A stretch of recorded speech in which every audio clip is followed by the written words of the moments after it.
Почитуван подпредседателе, почитувани колеги пратеници, почитуван представник на Министерството, почитувана македонска јавност. Предлог на закон за спречување пари и финансирање на тероризам.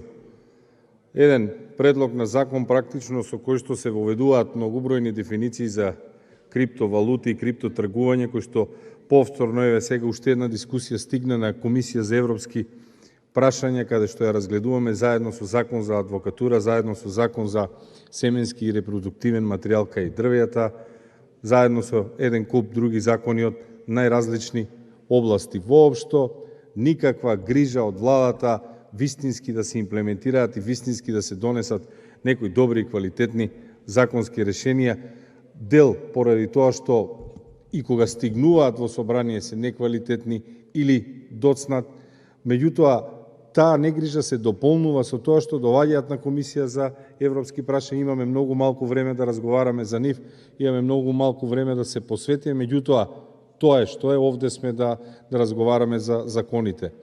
Она што би се надоврзал и на претходните говорници, добро е тоа што се регулира оној дел кога станува збор за криптовалути, односно за виртуелни средства, меѓутоа еве и за интерес на јавноста би морал да истакнам дека Македонија навистина доцни кога станува збор за ова, и за ова истото разговаравме и на комисија. Република Хрватска ова го регулира со законот за спречување перење пари и финансирање на тероризам во април 2019 година.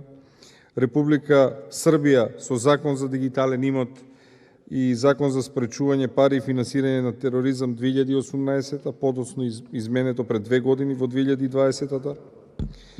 Во Албанија исто така законот во мај 2020 го усвојува законот за финансиски пазари, во Република Грција уште предходно, Германија и така натаму.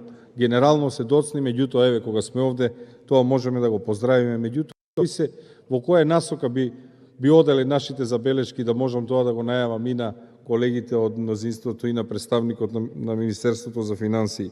Давателите на услуги поврзани со виртуелни средства ќе известуваат управата. И овде практично завршува тој процес на контрола. Стигнува до управа за финансиско разузнавање, не е предвиден механизам, односно кој ќе биде супервизор, кој ќе го надгледува.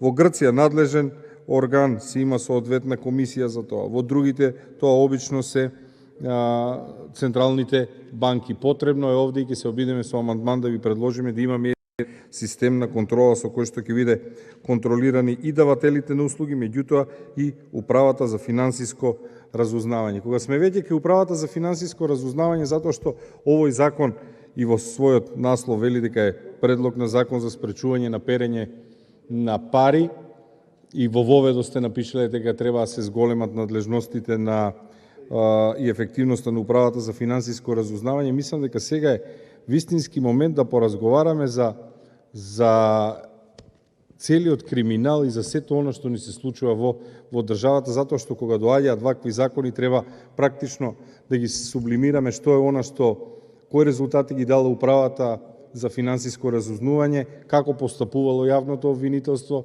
и на кој начин се спречуваат тие ситуации во државата, затоа што знаеме дека ситуацијата во Македонија, еве само за пример, Македонија од страна на INCCR, односно US Department of State International Narcotic Control Strategy Report, доби статус како мониторирана.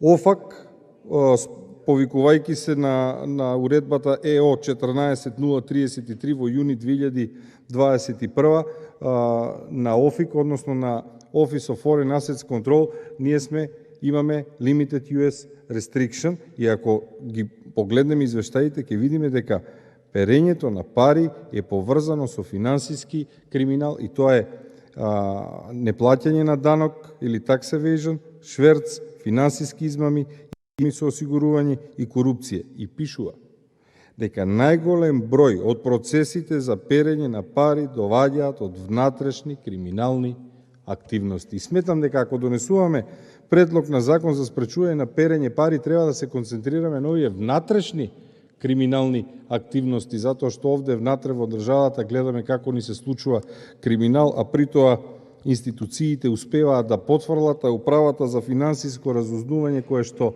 со овој закон ќе треба да ги мониторира и тргувањето со криптовалути, односно со виртуелни средства, не може да ги контролира овие основните парични средства, па ќе градиме капацитети да ги контролираме и виртуелните средства. Затоа што овие денови, затоа што разговаравме за извештајот на регулаторна комисија за енергетика, излезе и таа аферата со мазот и со лажни тарифни броеви, кога се труеше цела Македонија. Дали управата за финансиско разузнавање контролираше кој избегнува данок, кој не го плаќаше данокот, како течеше митото, на чии сметки завршија парите? Зошто управата за финансиско разузнавање не ги испита наводите како имаме огромен број милиони државни пари се трошеа за јавни набавки без да се спроведат јавни набавки? Набавували институции без при тоа да бидат спроведени законските основи, односно јавни набавки. Зошто не го провери тоа управата за финансиско разузнавање? Па видовме смешни тендери во општините со промената на локалната власт.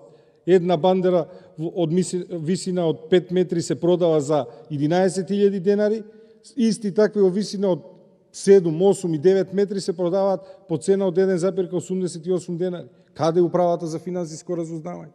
Тие не можат да ги контролираат основните парични средства и сега ќе ги контролирале виртуелните средства. Како ќе ја контролираат виртуелните средства? И уште една работа, не знам зошто не ве загрижува, почитуван представник, овде често говориме од говорници, ја споменувавме продуктивноста, дека македонската економија имала пат на продуктивноста, сега да не сгрешам со бројките, меѓутоа, ако од еден работник имала продуктивност од околу 600 денари, таа падна на 575 или така нешто беа бројките. И тоа не ли ве загрижува вас? На што ви укажува тоа? Ние често зборуваме дека имаме пат на продуктивноста поради тоа што немаме инвестиции, меѓутоа падот на продуктивноста во една држава значи само укажува на уште една работа, а тоа е даночна евазија, тоа е криење на профити, тоа е криење на добивки. Падот на продуктивноста ви покажува дека имате раст на сивата економија.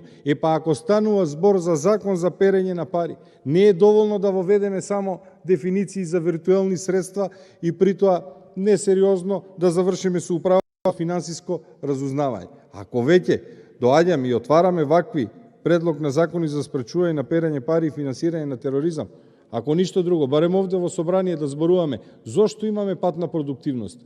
Кој го затајува данокот во Македонија? Каде одат парите од корупцијата? Каде одат парите од подкупот? Како се тргувал мазот со лажни трговски броеви? Тоа мора да го знаат институциите. Не може тоа да го знаат граѓаните, институциите да немаат увид. Тие поминувале граница.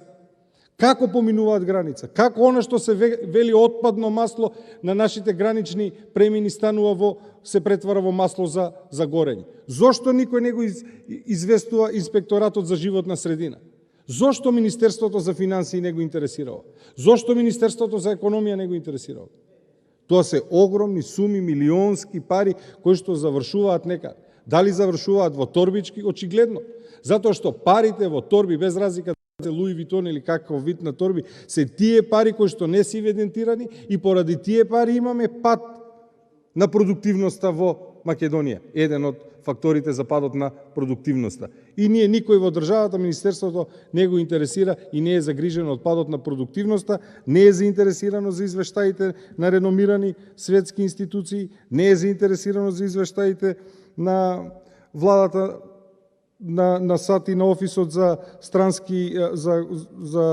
Foreign Assets Control или за контрола на странски средства, во кој што вели дека криминалот ни е внатрешен и ни излегува токму од овде, од внатре.